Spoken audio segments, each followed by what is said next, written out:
Bonjour à toi. Je vais corriger sur cette capsule vidéo une série d'exercices sur la matière mais aussi sur la chimie.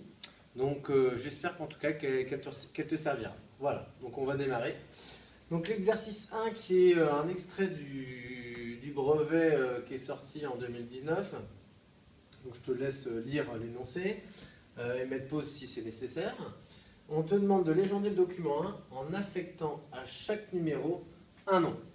Donc ici, le numéro 1, on te présente les petites particules qui sont autour d'un agrégat de particules. Bien sûr, ici, ce sont ce qu'on appelle les électrons. Les électrons sont chargés, eux, négativement. Le petit numéro 2 montre des particules qui sont dans le noyau. Je te rappelle que le noyau, lui, est chargé globalement positivement. Et donc, les particules illustrées par le numéro 2 sont les particules du noyau chargées positivement. Ce sont les protons. Au numéro 3, on te montre les particules du noyau qui n'ont pas de charge. C'est ce qu'on appelle les neutrons, comme neutres. Donc voilà, fais attention, ça commence par N, mais ce n'est pas chargé négativement. Souvent, il y a pas mal d'élèves qui font l'erreur. Donc, ils n'ont pas de charge, ils sont neutres. On appelle ça des neutrons. Voilà.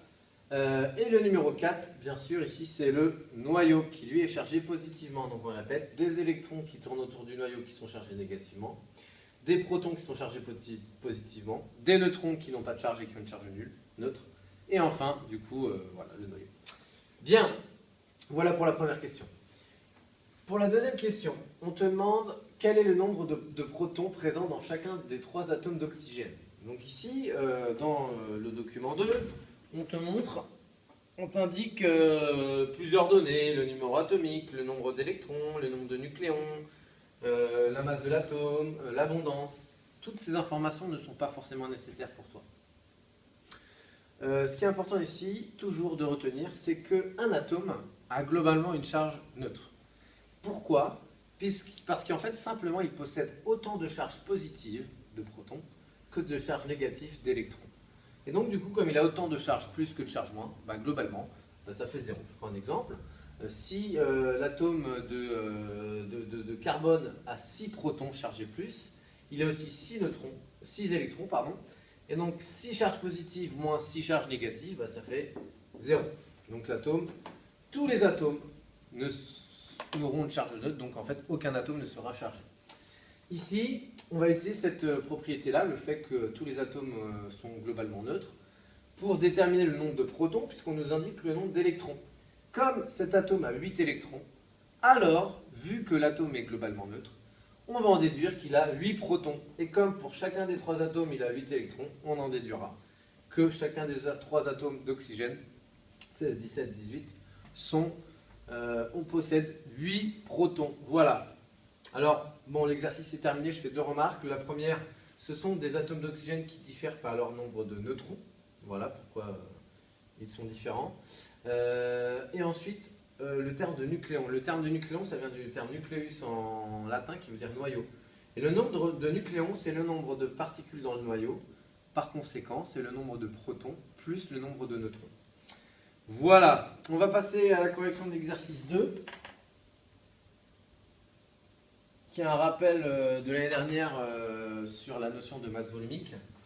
Donc on te demande de rappeler la formule de la masse volumique. Donc la masse volumique, qu'on note ρ, on peut aussi la noter mu. Voilà, ce sont 2 lettres grecques. Celle-ci c'est le m grec, celle-là c'est le r grec, qu'on appelle ρ, que les élèves appellent souvent p, mais c'est un r grec, c'est un ρ. Donc voici la formule de la masse volumique. La notion de masse volumique, je t'invite à regarder les autres vidéos que j'ai mises sur ma chaîne. J'explique la notion de masse volumique. Alors la masse, elle peut s'exprimer en grammes, mais aussi en kilogrammes. Si on exprime la masse en grammes et le volume en litres, par exemple, alors la masse volumique s'écrira en grammes par litre.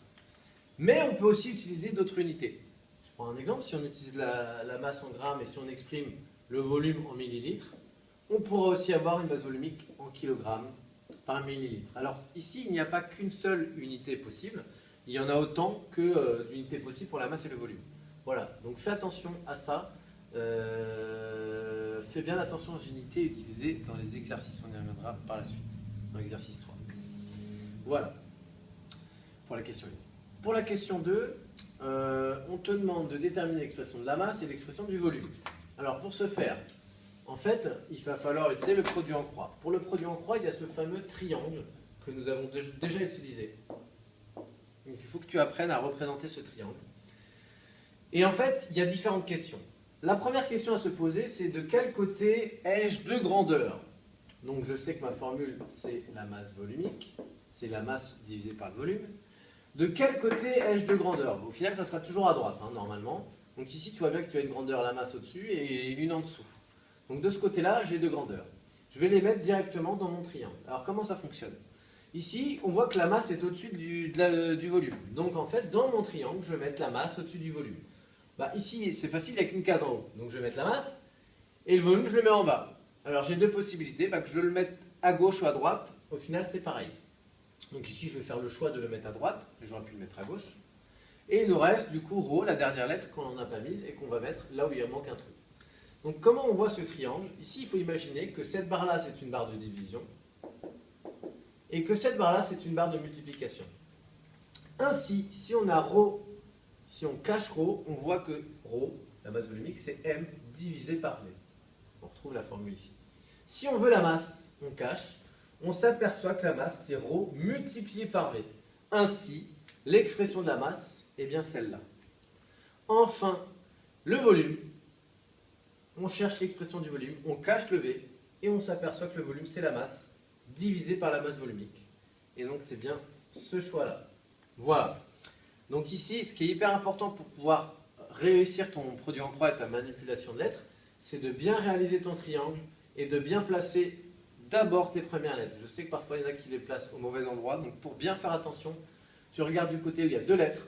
Ensuite, tu regardes celles qui sont au-dessus. Ici, il y en a une au-dessus. Donc tu la mets au-dessus. Celle qui est en dessous, tu la mets en dessous. Peu importe, à gauche ou à droite. Entraîne-toi à bien faire ça. On le refera au cours de l'année. Voilà. Je vais m'arrêter là. Je vais couper la vidéo et je vais corriger l'exercice 3 dans une nouvelle vidéo. Bon courage. J'espère qu'en tout cas que cette vidéo t'aura aidé. Et n'hésite pas à la re-regarder ou à mettre pause, etc. Bon courage à toi.